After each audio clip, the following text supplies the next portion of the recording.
Shri Satya Sai organization and the work that the organization does. And he parted ways. Again, he took both his hands to his forehead, bent more than the Japanese bend normally, and did namaste to him. Pranam. And again, when he got up, he smiled and he says that pranam was to all the teachers of the nation. That was the reverence he used to have for teachers. That was my first encounter with this great man. My second encounter was even a larger one, larger than life. In 2004, Tata Iron and Steel Company was celebrating something called 75 years of industrial harmony. And he was then the President of India. And the company had invited the President of India to be the chief guest. Now the President of India have a person called ADC who stand behind him. A very handsome, tall guy, very fit. All of you must have seen a photograph of those guys. So Tata Iron and Steel Company also decided there should be somebody standing behind the managing director.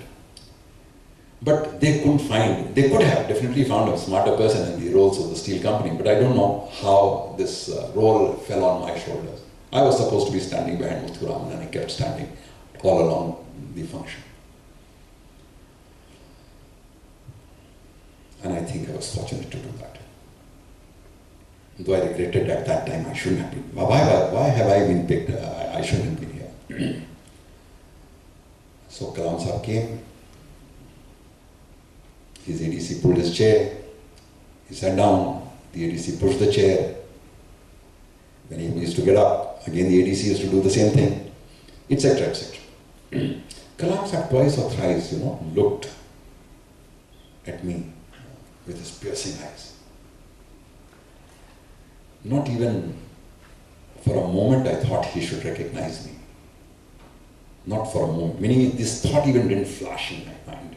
Just not possible. A person who met a person ages back for 13 minutes. You don't expect a person to recall. At least I don't expect myself to recall, so I can't expect anybody else to recall that. The function was over. He gave his talk. He came back. The vote of thanks was delivered, and he was getting up.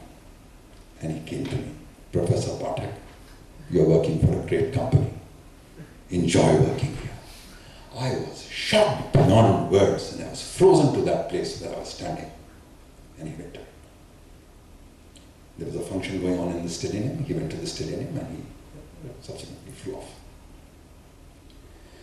I heard him twice again, once before and once later, when he came on two other occasions. One was in 2002 and the other was in 2011. So I heard him both times, but never got a chance to go even 10 meters close to him. Now, in these two encounters that I've had of this man, it hits me larger than, more forcefully than the cannon called Bofors, And I know the power of Bofors because I've seen that gun in action.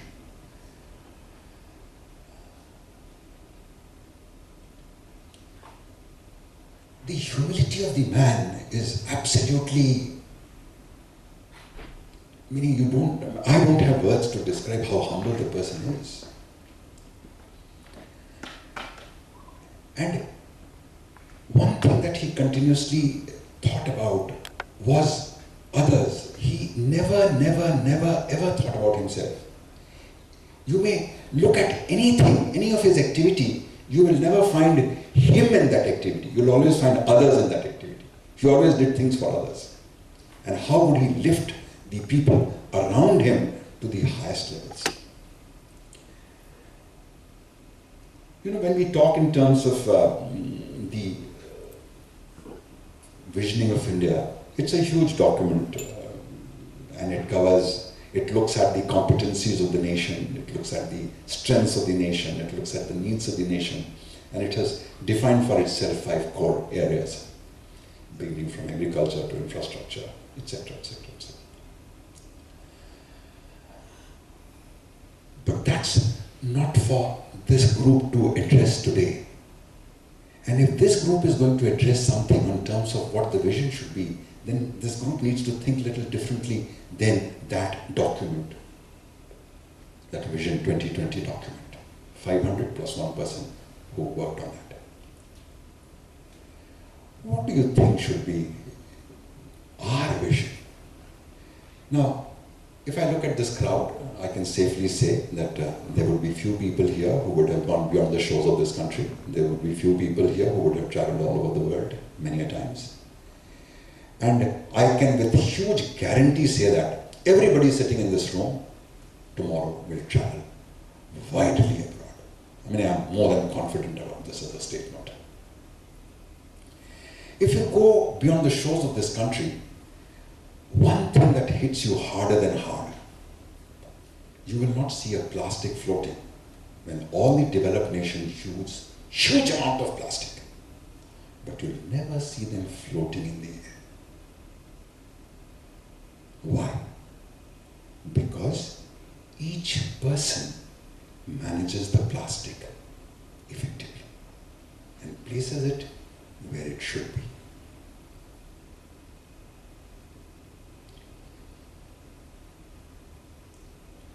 Meaning the cleanliness of the place where you are, the busiest of places. You go to where the ball rolls in New York, no? On the eve of the New Year's. I'm given to understand 1 million people trot that street every day. That's what Uncle Google says. Now, 1 million people trotting that street every day, but it's as clean as anything. You can sit on any place and take your dinner. You won't feel nauseating about it because it's so clean. And it's clean because everybody who visits that place ensures that, even you and me, who don't ensure the same thing when we are here. If I and you desire of having an India of that type, I and you need to ensure that I shouldn't litter, and neither should I allow anybody to litter in front of me. I have a dual responsibility. I will not do, not allow others to do. Can we take this? Yes, sir. No difficulty? No, sir. Okay. Good. The second thing which I have found, when people travel abroad, there is a huge amount of caring for others. Like I remember, I and a group of my friends were in Japan and we were waiting for a bus to come out of stop. So we were the first one to reach the bus stop. We were 4 of us. We didn't realize we were talking and shifting here and there, going right, going left, sometime making a circle and sometime making a line, crooked type of a line, and so on and so forth. This must be happening for about 7-8 minutes while we were waiting for the bus to come. We slowly realized that there were 15 people behind us who just didn't know what to do. So when we were moving this side, they were aligning themselves this side. When we were moving this side, they were aligning themselves this side. Meaning, they were so disciplined, but so least interfering, that they were continuously trying to align themselves in the so-called line that these Indians were forming, the 4 of them, which was not a line at all, which was a disgrace for a line. And when we realized that, we hugely apologized and fell in line. I have seen the most educated of people, the most learned of people, the richest of people, and not so rich people, have no respect for you, have no respect for others, have no respect for anybody except themselves. A civilized society, a developed nation, cannot behave like this. Can I say this? Am I right in saying this? Then that's the second thing that we need to understand and take for ourselves. I will put the before me, and definitely not under. I will respect the person in front of me as much as I respect myself, if not more. If more, very good, but definitely not less than myself. Can all of us hearing me today can take that promise for life? Yes. Good.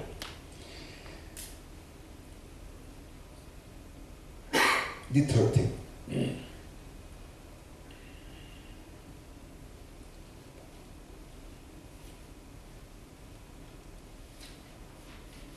Or two things are good enough? Now the third thing you asked here, because I think it's the most interesting thing. The external environment continuously changes. Irrespective of how strongly you want to hold it, you have no power under the sun to do that. You cannot hold on to it. The more you love the past, the worse condition you make of yourself. All the bickering in the world, all the stress in the world is because they try to hold the past, which cannot be held. None, not even gods, have the power to hold the past in their palms. We mortals don't have it at all. So what do we need to do? We need to transform ourselves to the present. And in that transformation, your past only becomes a hindrance if you are not conscious of transforming yourself to the new realities. Can I say that? Yes, sir. And if that be so, you may be God yesterday, but if you are nothing, you are nothing. And you tell a sad story. All of you can see the Building Club? Yes, sir. Building Club has 3 reserved parkings on the entrance right-hand side. One is for the managing director of the steel company, and there are 2 for the club officials. Normally, the city only has one managing director, fortunately till now. But then there are times when the past and the present clash. And it's an ugly scene to see the past trying to push in the present. He makes a mess of himself. He embarrasses others. And mostly himself. So, you may be God. But if you have fallen from heaven, you are no more God. Or if you have retired from heaven, you are no more God.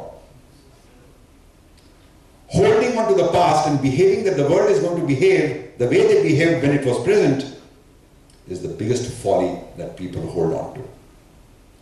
Kalam Sahab, I heard him say this. The then managing director in 2004 told Mr. Kalam, Professor Kalam, Kalam Sahab, that sir, in 2007 this company is going to celebrate its 100th year and we would invite you. So Kalam Sahab made a very short calculations and he said, I won't be the President of India. So he said, sir, still we'll call you. So he smiled and said, then I will accept. And you know and I know he was not called because he was not the President of India. But the man never regretted that. In 2011 again he came when he was called. And he never expected to be treated as the President of India either.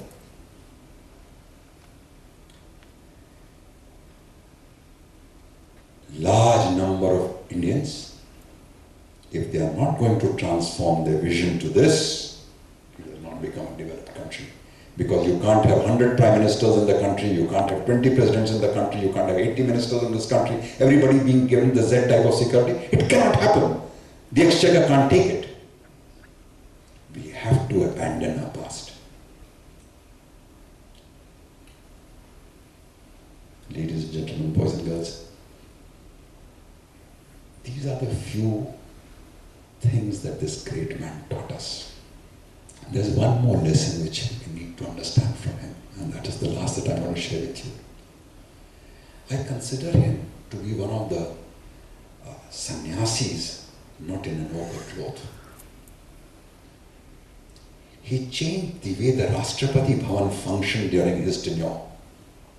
And he's the only president whom the huge staff of Rashtrapati Bhavan literally adores and puts Phool Mala and Agarbatti every day as the employees of Tata Steel put on Jane Tata.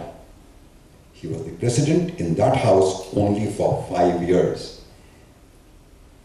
And you know why? Because he lived like a sannyasi. And I know what it means because I have a personal experience of this.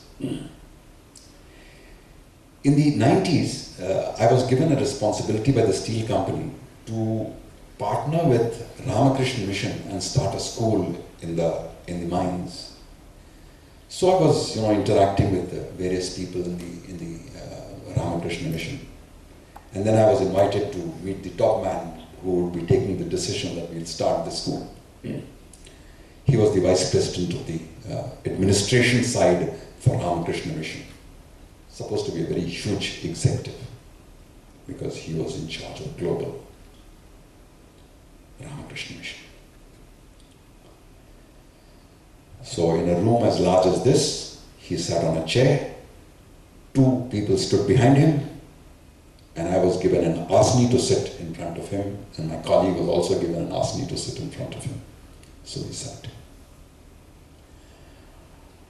The discussion went on, he kept on listening, went on, he kept on listening. And then, when I was exhausted, talking for more than 30 minutes, he smiled and said, "Sir, do you have to say anything more?" I said, "No. Now I want to hear you." So he said, "You know, sir, don't show me money because we have that in abundance. If I want to pave a road from here to Jamshedpur and I'm able to convince people that it is right and needed and gold is required for that to pave it with gold, there is money for that. This organization has money for that. But this organization doesn't have men. And I see the passion you have for the school and the passion with which you have discussed for the last half an hour. Sir, could you do me a favor? You cross from Tata Steel and you join Ramakrishna Mission, and I will give you a set of clothes. Your family responsibility is the responsibility of the mission. We'll give your children the best of education that this world is able to afford. And we'll give your wife the comfort that she is not used to, more than that. But sir, you join us." I didn't know how to react to this. I was absolutely dumbfounded. And then he smiled. He said, "Sir, this offer is not only for today, it's any time in life if you chose to join us, you're most welcome. But sir, we don't need money, we need men. Because it is men who also raise money and create. Money cannot raise men." Boys, girls, ladies and gentlemen, let us be that man and that woman, because it is that which is needed to make this nation what this nation deserves to be. Thank you.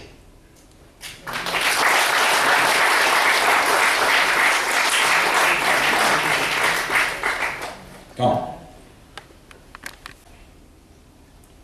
I would now like to invite 3 people on stage one by one. These 3 are from different spheres of life. One is a school student, the second is a postgraduate student, and the third is a young entrepreneur.